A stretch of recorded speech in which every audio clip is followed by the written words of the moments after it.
कि आपका कल का टेस्ट तो ठीक ही गया होगा, ऐसा मैं मान लेता हूँ। तो अब बेटा हम लोग आगे बढ़ते हैं और अब जो हम लोग नया चैप्टर स्टार्ट करने वाले हैं उसका नाम है इलेक्ट्रोमैग्नेटिक इंडक्शन। और टेस्ट सीरियसली दे रहे होंगे ना?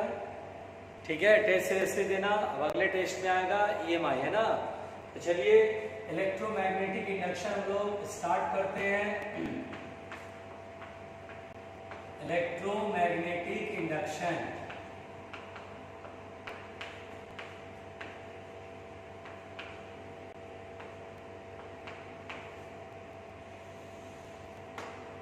देखिए इलेक्ट्रोमैग्नेटिक इंडक्शन को शॉर्टकट में EMI कहते हैं, है ना? इलेक्ट्रोमैग्नेटिक इंडक्शन को शॉर्टकट में EMI कहते हैं।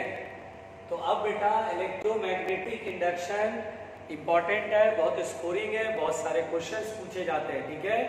तो इसको हम लोग सबसे पहले पढ़ेंगे, ठीक? तो देखिए इलेक्ट्रोमैग्नेटिक इंडक्शन में बेटा सबसे पहले हमें जो टॉपिक पढ़ना होगा मैग्नेटिक फ्लक्स। मैग्नेटिक फ्लक्स, देखिए मैग्नेटिक फ्लक्स क्या है? तो देखिए बेटा ये पहले हम लोग मैग्नेटिक फ्लक्स से स्टार्ट करेंगे, है ना? तो यहाँ पर बेटा मैग्नेटिक फ्लक्स क्या है ये मैं आपको बताने जा रहा हूँ, ठीक? तो देखिए सबसे पहले magnetic flux, the number of magnetic field lines, the number of magnetic field lines, the number of magnetic field lines passing through the area of the coil,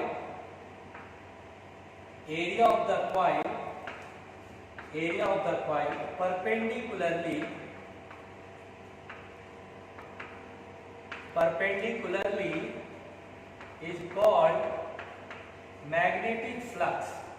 यानी बेटा बहुत सिंपल सी बात है, मैग्नेटिक फ्लक्स किसे बोलते हैं ये बहुत सिंपल सी बात है। तो the number of magnetic field lines passing through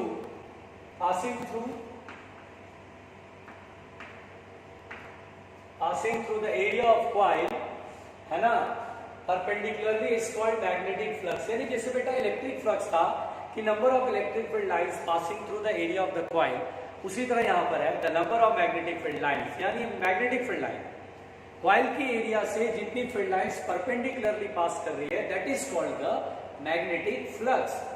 और बेटा मैग्नेटिक फ्लक्स जैसे ये कॉइल है बेटा, और मान लीजिए दिस इज एरिया वेक्टर, तो यहाँ पर बेटा मैग्नेटिक फील्ड जो है, मान लीजिए मैग्नेटिक फील्ड लाइन ऐसे पास हो रहा बेटा, एरिया वेक्टर फील्ड के साथ मैग्नेटिक फील्ड के साथ थीटा एंगल। तो अगर एक टर्न है तो फ्लक्स लिखना है B vector dot A vector. अच्छा, और बड़े मजे की बात ये बेटा कि B vector dot A vector तब लिखना जब फील्ड इज यूनिफॉर्म। और अगर मान लीजिए नंबर ऑफ टर्न्स है फॉर n टर्न्स, मान लीजिए n टर्न्स है तो फ्लक्स इज इक्वल टू होगा n से मल्टीप्लाई कर लेंगे NB vector dot A vector, है ना बेटा? देखिए ये फ्लक्स हम कब लिखेंगे बेटा? जब मैग्नेटिक फील्ड क्या हो? यूनिफॉर्म हो। यानी जब मैग्नेटिक फील्ड यूनिफॉर्म हो then flux is NB vector dot A vector. But if field is variable, तो in case of non uniform field, बहुत ध्यान से, नॉन यूनिफॉर्म फील्ड, है ना बेटा?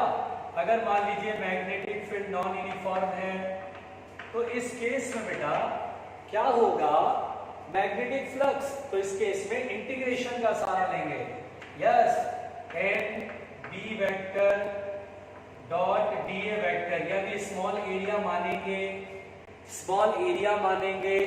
स्मॉल एरिया से फ्लक्स निकालेंगे और इंटीग्रेट कर देंगे। We have the total flux passing through the area of the coil. तो दिस इज वेरी सिंपल। कब क्या करना है? देखिए फ्लक्स निकालना पहले हम लोगों ने सीखा। मैं आपको अभी बताऊंगा कि क्या है electromagnetic induction. Magnetic induction, electromagnetic induction को पढ़ने से पहले आपको मैग्नेटिक फ्लक्स पढ़ना पड़ेगा। तो ये जो है बेटा मैग्नेटिक फ्लक्स है ना, बहुत सिंपल कहानी है। यहां पर बेटा बहुत ध्यान से सुनिएगा और मेरी बात ध्यान से समझिएगा कि मैं क्या बोलने जा रहा हूं। ध्यान से सुनिएगा ध्यान से। तो देखिए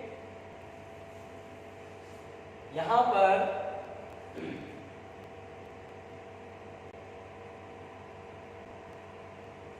पर बेटा सबसे पहली बात तो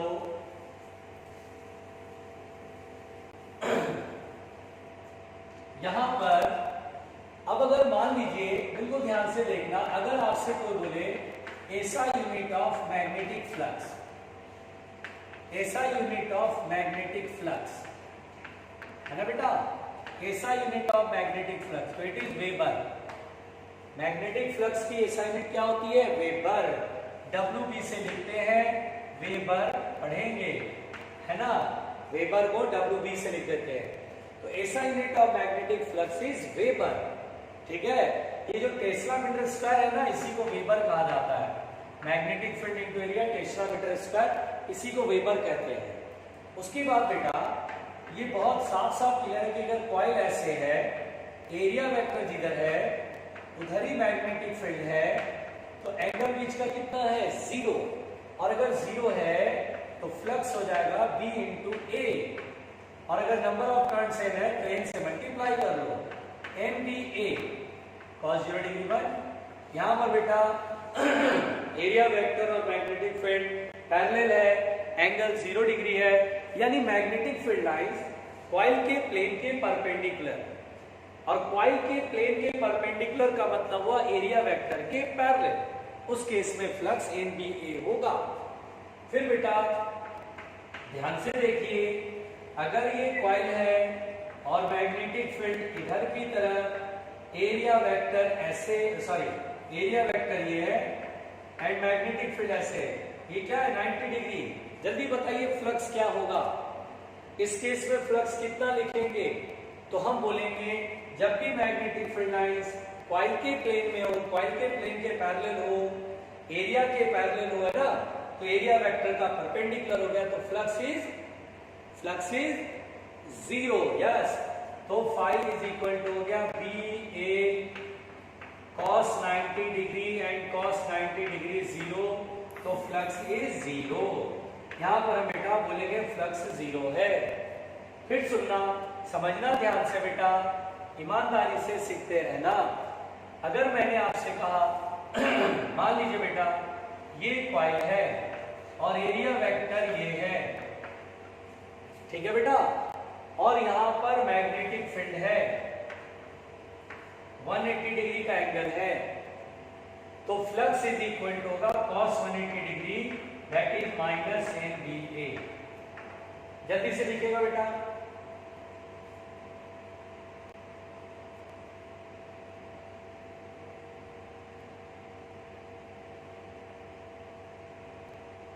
जल्दी से लिखिएगा।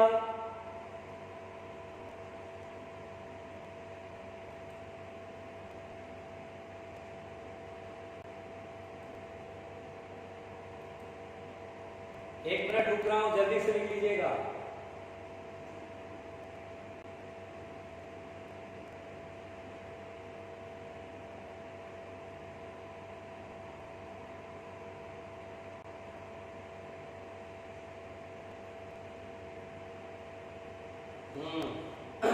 आइए देखते हैं, लिख लिया होगा, मिटाते हैं।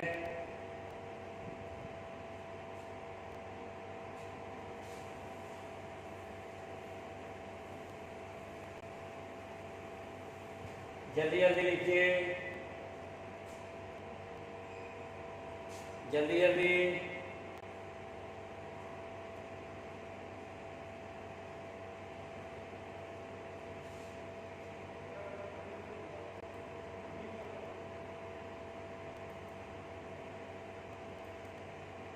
चलिए आगे बढ़ रहे बेटा।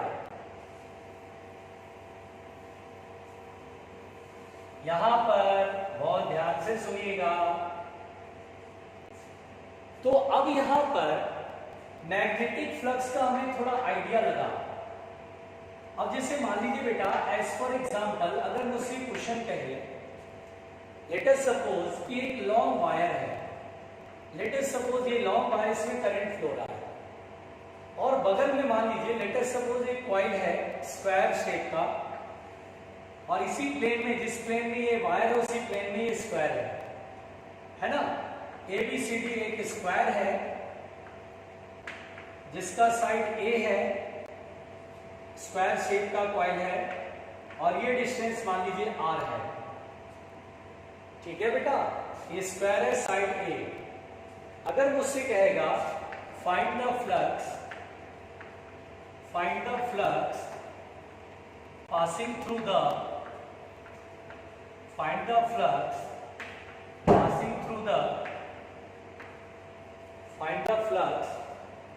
through the coil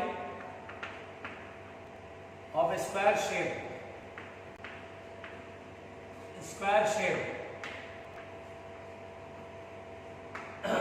ये देखिए, तो मुझसे कह रहा बेटा फ्लक्स निकालिए। चलिए भाई फ्लक्स निकालते हैं। तो यहां पर मैग्नेटिक फील्ड, तो करंट की वजह से मैग्नेटिक फील्ड होगा, इस करंट की वजह से जो फील्ड लाइंस होगा वो फील्ड लाइंस इस कॉइल के एरिया के परपेंडिकुलरली क्रॉस करेगा। मुझे फ्लक्स बताना बेटा। अब आप अगर ध्यान से देखें, बहुत ध्यान से देखना बेटा, तो मुझे ये बताइए कि क्या मैग्नेटिक फील्ड इस करंट की वजह से यहाँ क्या यूनिफॉर्म रहेगा?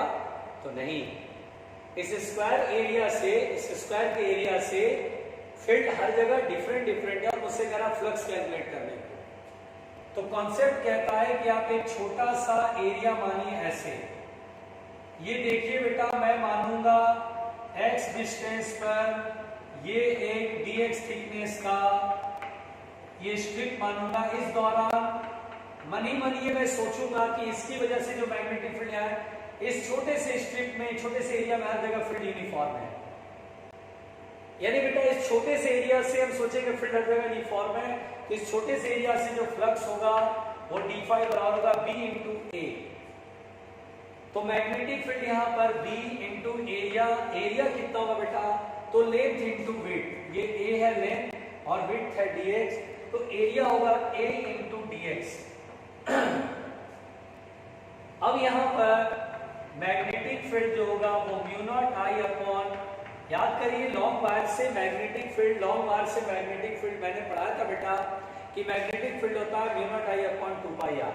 तो mu naught I upon 2 pi x a into d x. और अब इसे मैं इंटीग्रेट करूंगा बेटा, तो फाई इज इक्वल टू होगा integration of mu naught I a upon 2 pi और नीचे dx अपॉन x, और x की लिमिट लेनी होगी बेटा। x की लिमिट यहां से लेके यहां तक, यहां मानेंगे तो डिस्टेंस r होएगा, और यहां मानेंगे एरिया, यहां मानेंगे तो डिस्टेंस a प्लस r होगा, a प्लस r यहां लिखेंगे लिमिट। अब मैं इधर सॉल्व कर रहा हूं, तो फाई इज इक्वल टू हो जाएगा mu naught I a upon 2 पाई बाहर आ जाएगा, और देखिए बेटा 1 अपॉन एक्स dx का इंटीग्रेशन ln x होता है, नेचुरल लॉग x। ये देखिए लॉग बेस में ई वाला जिसे नेचुरल लॉग कहते हैं, तो ये हमारे पास आ रहा है 1 अपॉन एक्स dx का इंटीग्रेशन log x होता है, ln मतलब नेचुरल लॉग, लॉग बेस में ई वाला है। अब अपर लिमिट माइनस लोअर लिमिट, मैं इधर मिटा रहा हूं बेटा, तो यहां पर देखिएगा ध्यान से, ऊपर लिख दूं, चलो मैं यहां लिख देता हूं, घबराना नहीं बेटा, यहां लिख देता हूं। तो फाई इज इक्वल टू होगा mu naught I a upon 2 pi upper limit minus lower limit.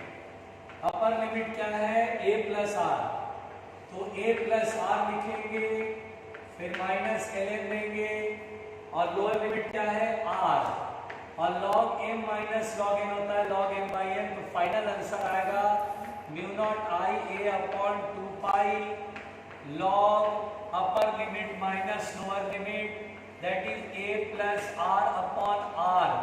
This is our answer. ये होगा flux passing through the area of the square shaped coil. तो इस तरह से बेटा ये क्वेश्चन मैंने बनाया, 1 मिनट का वेट कर रहा हूं, जल्दी से इस क्वेश्चन को बनाइएगा।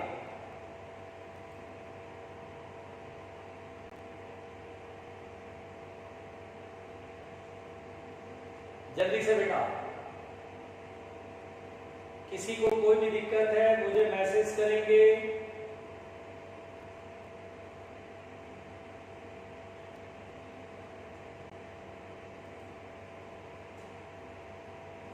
जल्दी।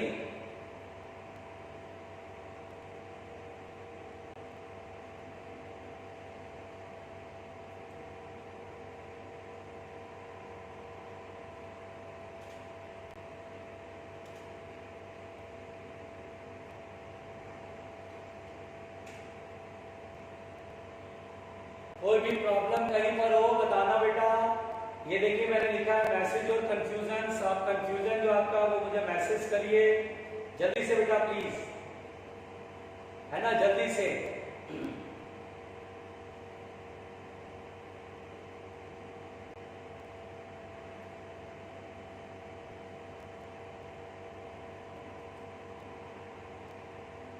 हाँ बोलिए दीपा धनगर, आपने हैंड रेज करा है, जल्दी बताइए क्या प्रॉब्लम है बेटा।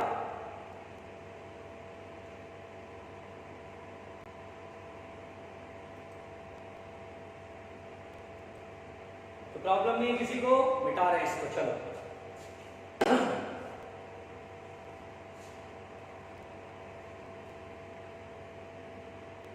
सारस ने लिखा एक्सप्लेन अगेन। यहां पर बेटा स्क्वायर शेप कॉइल से मुझे मैग्नेटिक फ्लक्स निकालना है और ये लॉन्ग वायर है और दोनों एक ही प्लेन में है, फ्लक्स निकालना है। तो इस करंट के वजह से फील्ड हर जगह अलग अलग होता है, एवरीबॉडी नोज। तो यहाँ पर बेटा x डिस्टेंस पर एक ऐसे करके स्मॉल एरिया माना जिसका लेंथ होगा a और विड्थ होगा dx। इस छोटे से एरिया से देखिए फील्ड अंदर, एरिया वेक्टर भी अंदर, cos 0 डिग्री 1, तो देखिए cos 0 डिग्री 1 हो गया, b इंटू एरिया कर दिया, b इंटू a dx। अब यहाँ पर बेटा मैग्नेटिक फील्ड, किसी लॉन्ग वायर से मैग्नेटिक फील्ड तो mu 0 I upon 2 pi x a dx। अब इंटीग्रेट करा और लिमिट कैसे लिया, तो एरिया यहाँ से लेके यहाँ तक मान सकते हैं, यहाँ पर r और ये डिस्टेंस होगा a प्लस r, और ये देखिए a r से a प्लस r, और dx अपॉन x का ln x होता है, ये सामने है, लिमिट रखा आपके सामने है। एक बार इसे ढंग से लिखिए जल्दी से।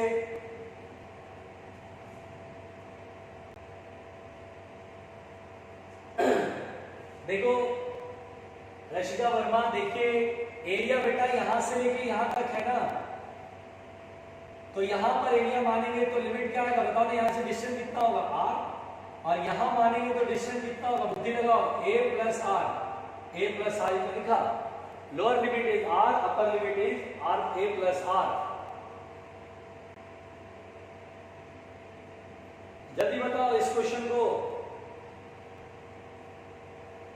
ठीक, कोई दिक्कत कहीं पर, जल्दी, मैं आधे मिनट वेट कर रहा हूं।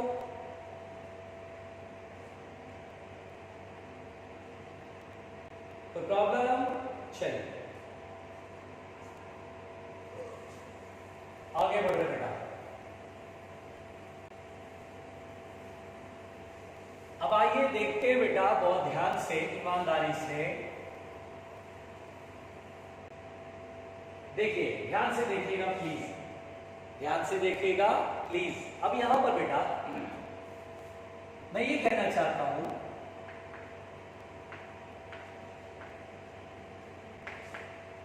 ये जो टॉपिक है बेटा इसको ध्यान से देखिए, Faraday's law of EMI, Faraday's law of EMI.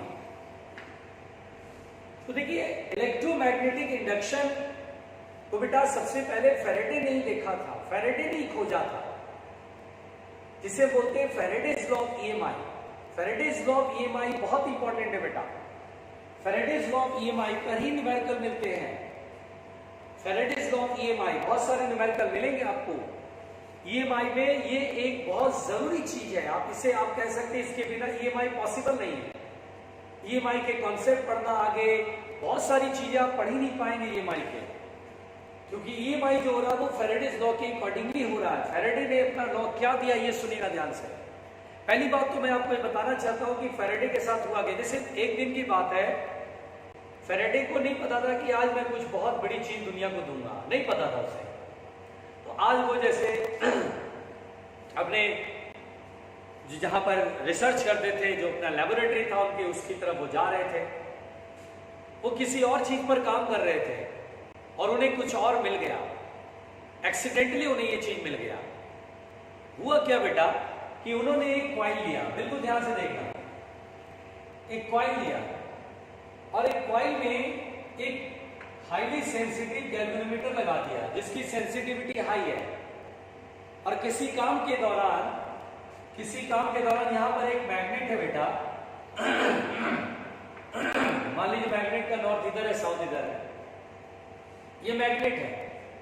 किसी काम के दौरान मैग्नेट को इसके पास या ला रहे थे, पास ला रहे थे, दूर ले जा रहे थे, उन्हें नहीं पता था कुछ होगा ऐसा। जैसे वो मैग्नेट को पास लेकर आते हैं, फर्ज कीजिए एग्जांपल के लिए, मान लीजिए मैग्नेट को पास लेके आ रहा है, तो जैसे ही मैग्नेट को पास लेके आया तो उस गैल्वेनोमीटर की कॉइल में जो निडल लगा था वो डिफ्लेक्ट हो गया। उनको तुरंत ये चीज दिखी, बोले ये क्या है भाई, इस कॉइल के अंदर कोई सेल तो लगा नहीं है, सोर्स ऑफ करंट हो जिससे करंट सप्लाई हो। यहां पर ये कॉइल है रिंग जैसे मान लीजिए, और यहां पर एक गैल्वेनोमीटर कॉइल लगा दिया, गैल्वेनोमीटर लगा दिया, गैल्वेनोमीटर में सेल होता नहीं है। लेकिन जब उन्होंने मैग्नेट को पास लाया तो उन्होंने ये देखा, अरे मैग्नेट को पास ला रहा हूं तो इसमें जो निडल है वो डिफ्लेक्ट हो रही है, और निडल का डिफ्लेक्शन इस बात को शो करता बेटा इसमें करंट फ्लो हो रहा। वो बड़े सरप्राइज होती, ये क्या चीज है भाई, ये है क्या भाई कि भाई मैग्नेट को पास ला रहे हैं तो करंट सप्लाई हो रहा है, डिफ्लेक्शन शो कर रहा है needle, that it means current supply हो रहा है। बड़े सरप्राइज होगी भाई ये क्या चीज है भाई, तो पानी मंगवा दें। तो यहां पर ठीक है भाई, जब उन्होंने मैग्नेट को रोक दिया, जैसे ही रोक दिया और रोक के रखा तो निडल डिफ्लेक्ट नहीं हो रहा था। यानी मैग्नेट अगर मैंने रोक दिया, अब स्टॉप कर दिया, रुक गया, तो निडल में जो डिफ्लेक्शन था वो हटके वापस जीरो पे आ गया। No deflection in found in the galvanometer, it means कि भैया कोई करंट नहीं फ्लो कर रहा है।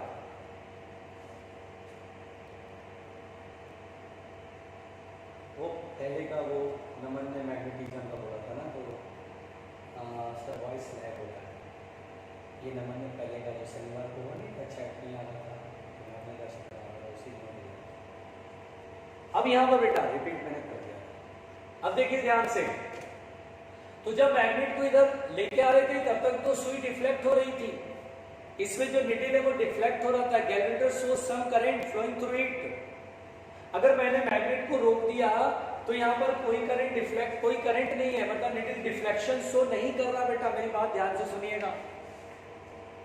फिर जब मैग्नेट को दूर लेके जाते हैं ना, मैग्नेट को जैसे ही दूर लेके जाते हैं फिर डिफ्लेक्शन, लेकिन अपोजिट डायरेक्शन डिफ्लेक्शन है।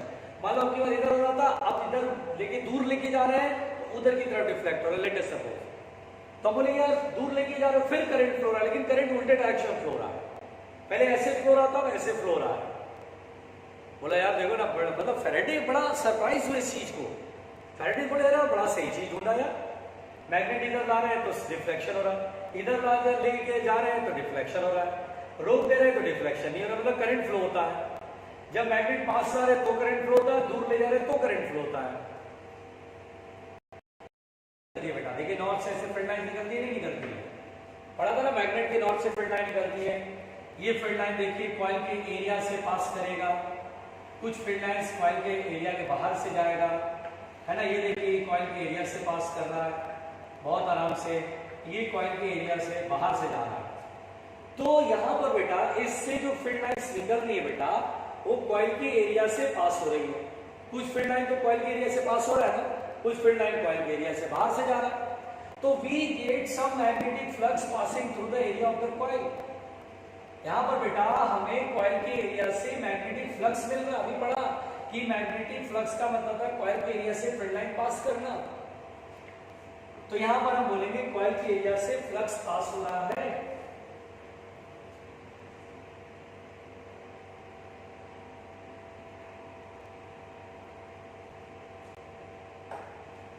ठीक है भाई।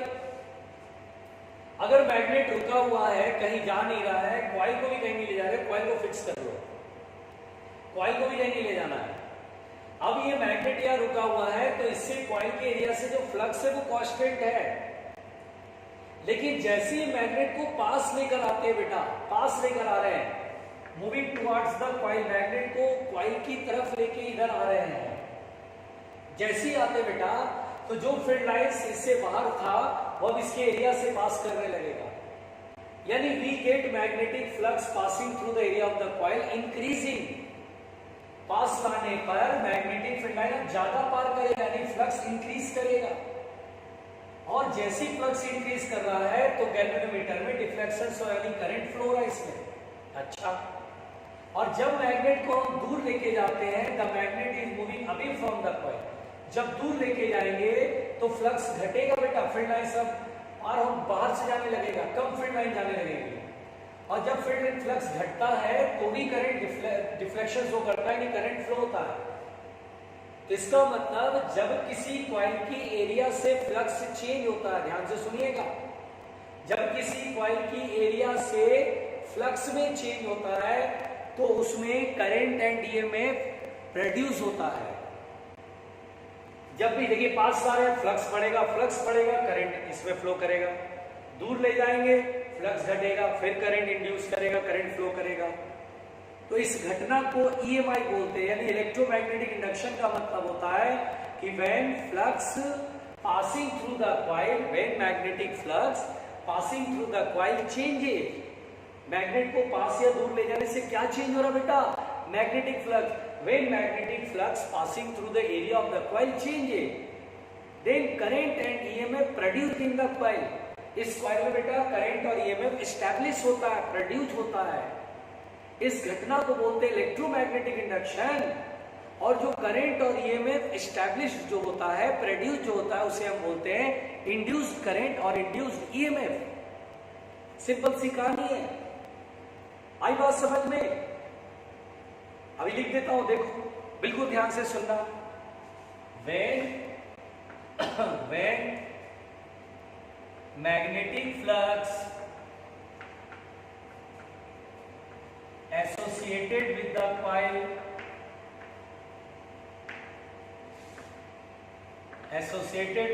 coil changes, then current and EMF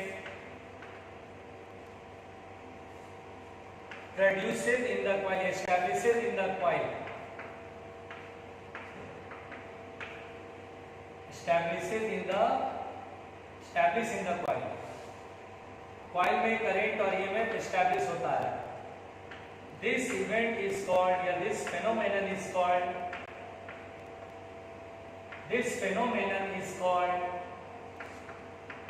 electromagnetic induction. Phenomenon is called electromagnetic induction. ध्यान से सुनिएगा, डरिएगा नहीं बेटा, मैं यहीं पर हूं। Electromagnetic induction and the established current and EMF, the established current and EMF in the coil are called induced current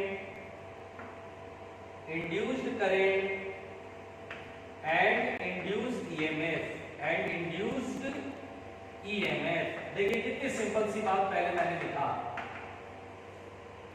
क्या लिखा बेटा, when magnetic flux associated with the coil changes। देखिए when magnetic flux associated with the coil changes, then current and EMF established in the coil। जब किसी coil से magnetic flux change करता है तो करंट और ईएमएफ एस्टैब्लिश होता है। इस घटना को इलेक्ट्रोमैग्नेटिक इंडक्शन कहते हैं। This phenomenon is called electromagnetic induction and the established current and EMF in the coil are called induced current and induced EMF. Simple सी बात है, कोई लफड़ा नहीं है। पहले बात समझ में आई? ये भाई समझ में आया कि जब किसी कॉइल की एरिया से फ्लक्स चेंज करेगा तो उसमें करंट और ईएमएफ इंड्यूस होगा। इस घटना को ईएमआई कहते हैं। कितना सिंपल है, देखो मैंने कितने सिंपल वर्ड से बताया। फिर से बोलो, जब किसी कॉइल के एरिया से फ्लक्स चेंज होता है तो उसमें करंट और ईएमएफ इंड्यूस होता है, इसको इंड्यूस बोलते हैं, इंड्यूस होता है और इस घटना को इलेक्ट्रोमैग्नेटिक इंडक्शन कहते हैं। फैराडेज लॉ, इसे लिख लो, इसे लिख लो। 1 मिनट का टाइम दे रहा हूं, जल्दी लिखो, जल्दी लिखो, जल्दी जल्दी, 1 मिनट का टाइम, फिर मैं मिटा दूंगा। हर स्टूडेंट जल्दी जल्दी लिखेगा।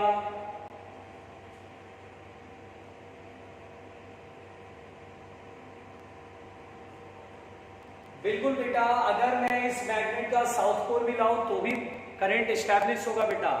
इंपॉर्टेंट ये नहीं कि नॉर्थ ला रहे हो साउथ ला रहे हो, साउथ लाओगे तो भी होगा, नॉर्थ लाओगे तो भी होगा, है ना। मैग्नेट का मैंने नॉर्थ किया था, साउथ भी लोगे तो भी कोई दिक्कत नहीं बेटा, इंडक्शन होगा, इंडक्शन होगा। जल्दी लिखिए बेटा प्लीज, ये 1 मिनट टाइम।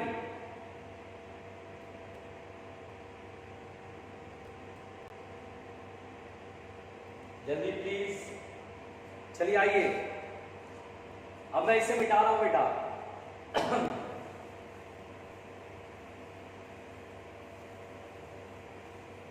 देखिए, अब ध्यान से देखिएगा। अब यहां पर बेटा ये है कि अकॉर्डिंग टू फैराडेज लॉ,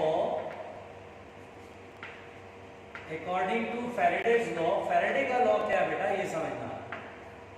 देखिए, हम जानते हैं कॉइल के एरिया से फ्लक्स चेंज होगा तो करंट और ईएमएफ इंड्यूस होगा, और according to Faraday's law the rate of change of, देखिएगा ध्यान से, the rate of change of, the rate of change of magnetic flux,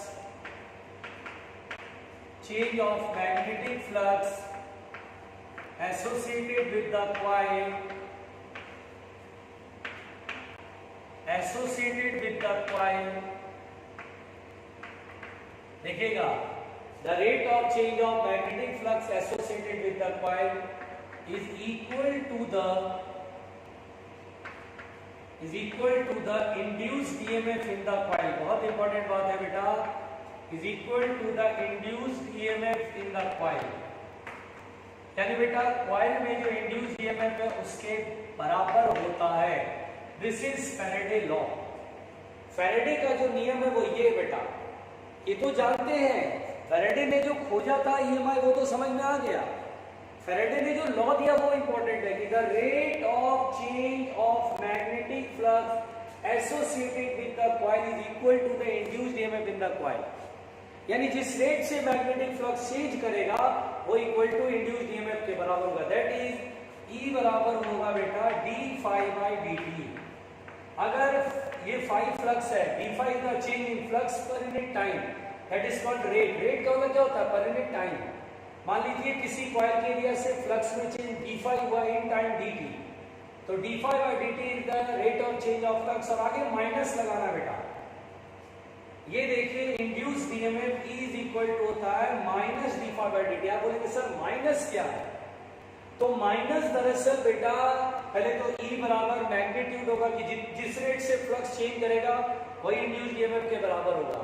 अगर बोलेगा 2 वेबर 1 सेकंड में चेंज हुआ 2 वेबर इन 1 सेकंड, 2 वेबर पर सेकंड, तो दैट इज इंड्यूस्ड ईएमएफ होगा 2 वोल्ट। ईएमएफ मतलब potential difference, that is 2 volt. तो यहां पर बेटा सबसे पहली बात तो 2 वेबर पर सेकेंड, यानी जिस रेट से फ्लक्स चेंज होगा वही ईएमएफ के बराबर होगा। पहले तो ये आप अपने दिमाग में फिट बिठा लो बहुत आराम से। मेरी बात अगर आप तक पहुंच रही है तो प्लीज आप रिस्पॉन्स करना, इस पर रिस्पॉन्स करना। सर इंड्यूस करंट की वजह से दूसरा मैग्नेटिक फील्ड भी तो प्रोड्यूस होगा। ये बोलता है सर साउथ पोल को लाएंगे तो नीडल अपोजिट डायरेक्शन में रिफ्लेक्ट होगी क्या? बिल्कुल होगा बेटा। ये सारे सवाल का जवाब जैसे कि यहाँ पर पी अली समीर सिकंदर एंड आर्यन उपाध्याय, बेटा आपको आपका आंसर अभी मिल जाएगा। अभी तो मैंने पूरी बात भी नहीं पढ़ाया, अभी तो मैं बता ही रहा हूँ। थोड़ा सा पेशेंस रखो। पहले जो आपके डाउट्स है वो मैं अभी आपको सब क्लियर कर दूंगा। मैं पढ़ाता जाऊंगा, आप खुद बोलोगे हाँ सर सब समझ में आ गया।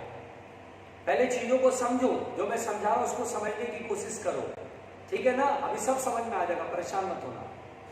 तो यहाँ पर सबसे पहले जो मैंने आपको बताया वो आया कि नहीं आया, हमारे पास सबसे इंपॉर्टेंट वो है कि ये चीज आया कि नहीं आया। पहले फैराडेज लॉ पे पहले फोकस करो। पहले अपना जो कंफ्यूजन उसको थोड़ा साइड करो, एक साइड। पहले ये देखो जो मैंने पढ़ाया वो आया कि नहीं आया, फैराडेज लॉ क्लियर हुआ कि नहीं हुआ। फैराडेज लॉ क्लियर होना चाहिए, फिर मैं बातें बताऊंगा। ऐसा हो सकता है कि मैं बातें ना बताऊं, इतने दिनों से पढ़ा रहा हूं, आप देख रहे थे सारे चैप्टर पढ़ा रहा हूं, हर सवाल का जवाब दे दूंगा, परेशान मत होना, ठीक है। अब यहाँ पर पहले तो आप सभी लोग का मैं रिस्पॉन्स चाहूंगा कि ये जो मैंने पढ़ाया वो आया कि नहीं आया। और मैं सबका थम्स अप चाहता हूँ भाई, रेज योर हैंड प्लीज, जल्दी जल्दी जल्दी जल्दी जल्दी जल्दी। ये देखिए बहुत कम लोगों ने रिस्पॉन्ड करा है, बहुत गलत बात है बेटा, जल्दी जल्दी रिस्पॉन्ड करना चाहिए। बहुत कम लोग रिस्पॉन्ड कर रहे हैं, नहीं ये गलत हो रहा है, रिस्पॉन्ड नहीं करेंगे तो कैसे चलेगा काम। ठीक, चलिए देखिए रिस्पॉन्स, हम टीचर्स को क्या चाहिए भाई, एक सिंपल सा रिस्पॉन्स जिससे हम खुश हो जाते हैं कि चलो हमने जो पढ़ाया बच्चों को समझ में आया है कि नहीं आया। बाकी आपके सवाल का जवाब तो वो मैं दूंगा, टेंशन मत लेना। तो देखिए ये बच्चे देखिए धीरे धीरे रिस्पॉन्स वो कर रहे हैं, बच्चों ने रिस्पॉन्स शुरू कर दिया है। वेरी गुड बेटा, देखिए इतने सारे स्टूडेंट ने रिस्पॉन्स दिया है एंड वेरी गुड, बहुत अच्छी बात है कि देखिए रिस्पॉन्स कर रहे हैं, वेरी गुड। तो यहाँ पर बेटा सबसे पहली बात ध्यान से सुनिएगा, नेगेटिव साइन क्या शो करता है। देखिए नेगेटिव साइन शोज दैट, देखिएगा बेटा, नेगेटिव साइन शोज दैट कि जो इलेक्ट्रोमैग्नेटिक इंडक्शन में जो ईएमएफ इंड्यूस होता है बेटा, क्योंकि फ्लक्स चेंज हुआ तो ड्यू टू इलेक्ट्रोमैग्नेटिक इंडक्शन, जो मैं वर्डिंग्स बोल रहा हूं ध्यान सुनना, तो due to electromagnetic induction EMF induce होता है। दरअसल नेगेटिव साइन ये बताता है बेटा कि जो इंड्यूस्ड ईएमएफ होगा वो हमेशा फ्लक्स में चेंज का अपोज करेगा। यानी जो इंडक्शन होता है बेटा वो फ्लक्स को कांस्टेंट बना के रखना चाहता है, फ्लक्स के चेंज का अपोज करता है। यानी इंडक्शन चाहता है, induction having tendency to remain the flux constant. यानी बेटा फ्लक्स को कांस्टेंट बना के रखना चाहता है। अगर फ्लक्स बढ़ रहा है तो बढ़ने का अपोज करेगा इंडक्शन, और अगर फ्लक्स घट रहा है तो घटने का अपोज करेगा। तो यही वो नेगेटिव साइन है जो फैराडे ने ठीक से देखा कि यार इंडक्शन क्यों हो रहा है, तो इंडक्शन इसलिए होता है वो फ्लक्स में चेंज का विरोध करता है। फ्लक्स बढ़ रहा है तो उसे घटाना चाहेगा, घट रहा है तो उसे बढ़ाना चाहता है। Induction is just like the inertia. Inertia आपने 11th में पढ़ा था। इनर्शिया का मतलब होता है जैसे ये चौक में इनर्शिया बेटा, ये रेस्ट में है तो रेस्ट में रहना चाहता है, कांस्टेंट वेलोसिटी चल रहा तो उसी वेलोसिटी चलता रहना चाहता है। यानी अपने स्टेट ऑफ मोशन को चेंज का अपोज करता है, स्टेट ऑफ मोशन जो भी है उसी में रहना चाहता है। उसी तरह बेटा जैसे मैं जो इंफॉर्मेशन आपको दे रहा हूं वो बहुत इंपॉर्टेंट इंफॉर्मेशन दे रहा हूं, इसको हल्के में मत ले लेना। तो मैंने क्या बताया कि इंडक्शन आपको क्या सोचना है, इंडक्शन जस्ट लाइक इनर्शिया की तरह सोचना है। इंडक्शन में ये टेंडेंसी होती है कि वो मैग्नेटिक फ्लक्स को कांस्टेंट बना के रखना चाहता है। चूंकि यहाँ पर फ्लक्स चेंज हो रहा है, जैसे मैग्नेट को हम पास ला रहे थे ना, कॉइल देखा था, मैग्नेट पास ला रहे थे, फ्लक्स चेंज हो रहा था। जब भी फ्लक्स चेंज होगा उसका अपोज करने लगे, तो नेगेटिव साइन वही शो करता बेटा।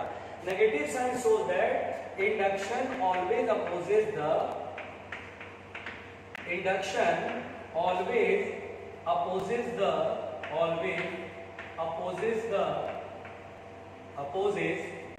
any change in magnetic flux, always opposes any change in magnetic flux, any change in magnetic flux। the fact बहुत सिंपल है बेटा, अगर फ्लक्स बढ़ रहा होगा तो उसे घटाना चाहेगा, घट रहा है तो उसे बढ़ाना चाहेगा। चेंज नहीं होना चाहिए, जो हो वो कांस्टेंट हो, ये इंडक्शन चाहता है। अगर इस तरीके से अपना ब्रॉड माइंड करके, विजन बड़ा करके मेरी बात को सोच समझ करके अगर करोगे तो आपको समझ में आ जाएगा। तो प्लीज ये लिखिए, क्या हुआ? कौन?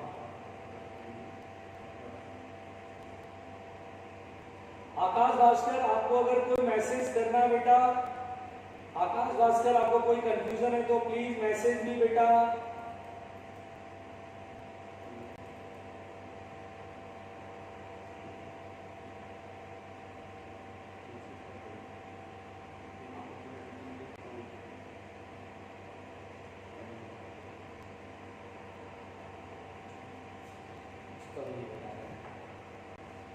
ठीक है।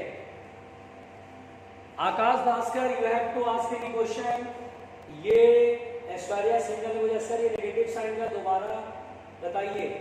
नेगेटिव साइन का दोबारा तो बताएं कि भैया इंडक्शन हमेशा चेंज का अपोज करता। देखो लिखा हुआ है देखो, negative sign shows that induction always opposes any change in magnetic flux, यानी मैग्नेटिक फ्लक्स में चेंज का अपोज करता बेटा। द मेन फैक्ट ये है। आइए और देखिए, ध्यान से मेरी बात सुनिए, बहुत अच्छे से समझिए। पहले तो ये फैराडेज लॉ मैंने पढ़ाया मैं मिटा रहा हूं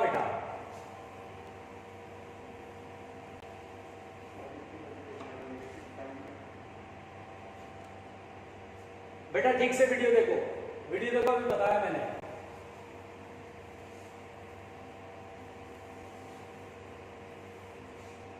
सब लोग ठीक से नेगेटिव साइन के बारे में देखिए और इसे लिखिए, पहले लिखिए।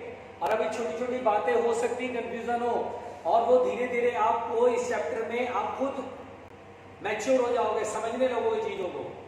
अभी पहली बार है, डाइजेस्ट करने में प्रॉब्लम होती है, थोड़ा सा देखो अभी, थोड़ा सा ना धीरे धीरे। अभी चीजें एकदम से मान लो 100% आ जाए, ऐसा भी नहीं होता है। थोड़ा सा आप पढ़ोगे, आगे बढ़ेंगे हम लोग, तो आ जाएगा समझ में। ठीक है बेटा, बिल्कुल आ जाएगा, परेशान मत हो, धीरे धीरे आगे बढ़ेंगे, सब समझ में आ जाएगा। अभी देखिए, बिल्कुल आराम से समझिए बेटा। यहां पर जैसे देखिए बेटा, बिल्कुल आराम से समझिए। जो इंड्यूस डीएमएफ होता है बेटा, इंड्यूस डीएमएफ है ना, आपने ये देखा इंड्यूस डीएमएफ क्या होता है कि जब भी कभी फ्लक्स में चेंज होगा तो rate of change of magnetic flux is equal to the induce EMF with negative sign. मतलब क्यों? Negative sign shows that induction always opposes the change in flux. Flux में चेंज का अपोज करता, बढ़ रहा है तो घटाना चाहेगा, घट रहा है तो बढ़ाना चाहेगा। अब यहां पर बेटा ध्यान से सुनिए, ये जो इंड्यूस डीएमएफ होता है वो दो तरह का है। एक होता है इंस्टेंटेनियस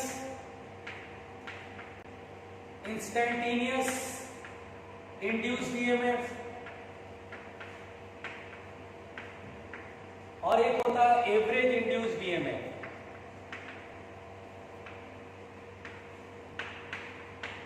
देखिए ध्यान से समझिए, अभी सब धीरे धीरे समझ जाइएगा। अभी चैप्टर का स्टार्टिंग है, इस चैप्टर को आप बहुत अच्छे से समझ जाएंगे, डोंट वरी। एक दो लेक्चर में सारे कंफ्यूजन आपके दूर हो जाएंगे। अब यहाँ पर इंस्टेंटेनियस इंड्यूस डीएमएफ, जैसे काइनेमैटिक्स में इंस्टेंटेनियस वेलोसिटी होता था बेटा।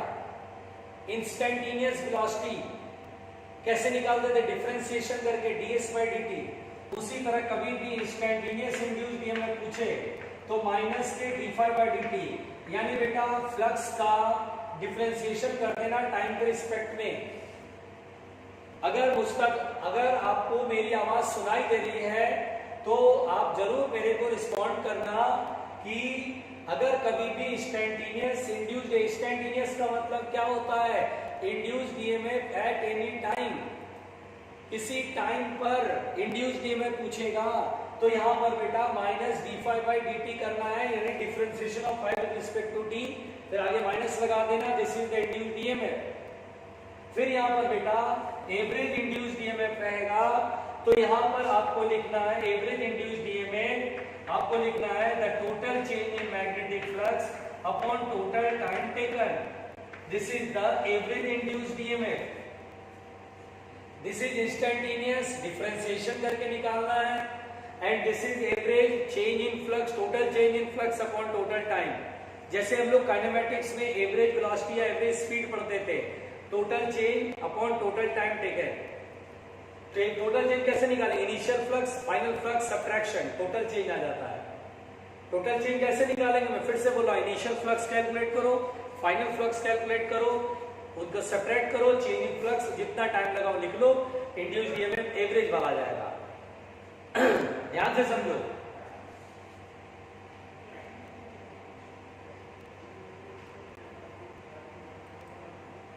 ये लाइन क्लियर हुई?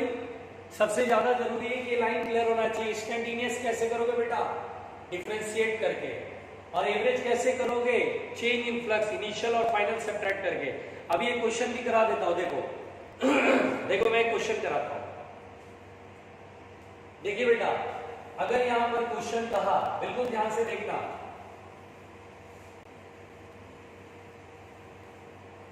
देखिए अगर मैंने आपसे कहा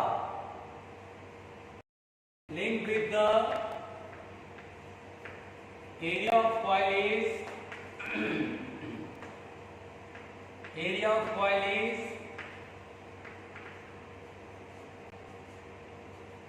coil is phi equal to 3t square plus 2t plus 1. Then find magnitude of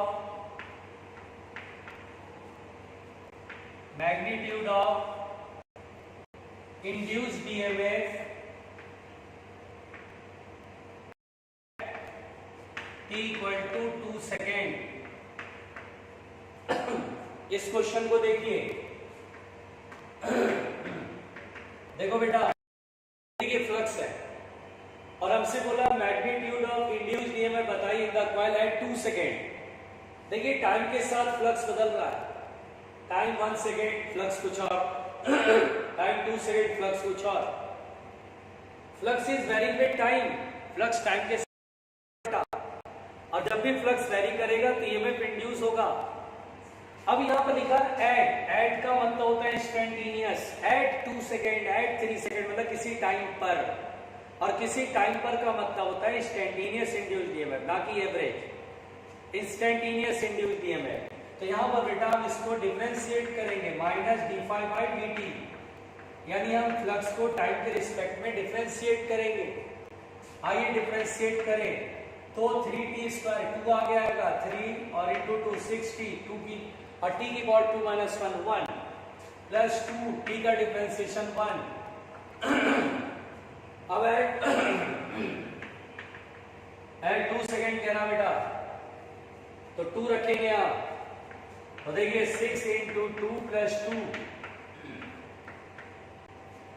6 2 जा 12, 12 plus 2 is 14, minus 14 volt.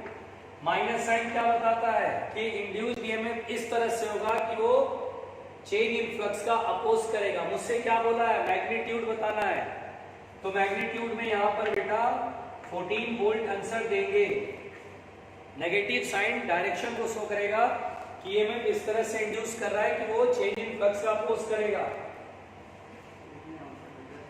Very good, 14 volt, बहुत बढ़िया, हंस ने बहुत अच्छा बताया, पी अली समीर सिकंदर ने बहुत बढ़िया बताया बेटा, 14 वोल्ट, वेरी गुड। और अजय सिसोदिया, आप क्या बोलना चाह रहे हैं, मेरी समझ में नहीं आ रहा है। Ajay Sisodia, what you want to ask, आप क्या पूछना चाह रहे हैं, मेरे नहीं समझ में आ रहा बेटा। खैर कोई नहीं, आप लोग सभी को क्या ये क्वेश्चन आ गया, ये बहुत जरूरी है, क्या ये क्वेश्चन आया, ठीक है, ठीक। अब एक चीज और हमेशा याद रखिए, ठीक है, वेरी गुड, सभी लोगों को समझ में आ रहा है, वेरी गुड, थैंक यू, बहुत अच्छी बात है बेटा, वेरी गुड। हाँ, अब बेटा एक चीज और हमेशा ध्यान से सुनिए, बहुत ध्यान से, जो मैं बोल रहा हूं आपको, कि आप क्या करिए, जब तक मैं 1-2 लेक्चर पढ़ा नहीं लूं तब तक बीच में आप अपने जो बहुत सारे मैसेजेस होते हैं उसका रिप्लाई मैं हो सकता है हल क्या ना कर सकूं, आप मुझे रिस्पॉन्ड करिए, क्या आपके क्वेश्चन है वो टाइप जरूर कर दीजिए, लेकिन हो सकता है वो 5 मिनट बाद आपको मैं टॉपिक में आंसर दे दूं, ठीक है। बट अपना कंफ्यूजन आप मेरे से डिस्कस जरूर करते रहेगा, बताते रहेगा, मैसेज करते रहेगा, जिससे कि मुझे पता चल सके कि आप सभी लोगों को मैक्सिमम कौन से पॉइंट में दिक्कत आ रही है ना। और हो सकता है कोई आंसर ना दे पाऊं तो अगले ही तुरंत हो सकता है अगले टॉपिक में वो क्वेश्चन का आंसर छुपाओ, है ना। जैसे बहुत सारे बच्चे बोल रहे हैं साउथ पोल आएंगे तो क्या होगा सर, क्या करंट उल्टे डायरेक्शन में डिफ्लेक्शन शो करेगा, तो यस, ये सारे सवाल का जवाब अपने अगले एक आध लेक्चर में आपको सब मिल जाएगा, ठीक है, आप खुद करने लगेंगे। सो ओके, आज के लिए यही तक, थैंक यू।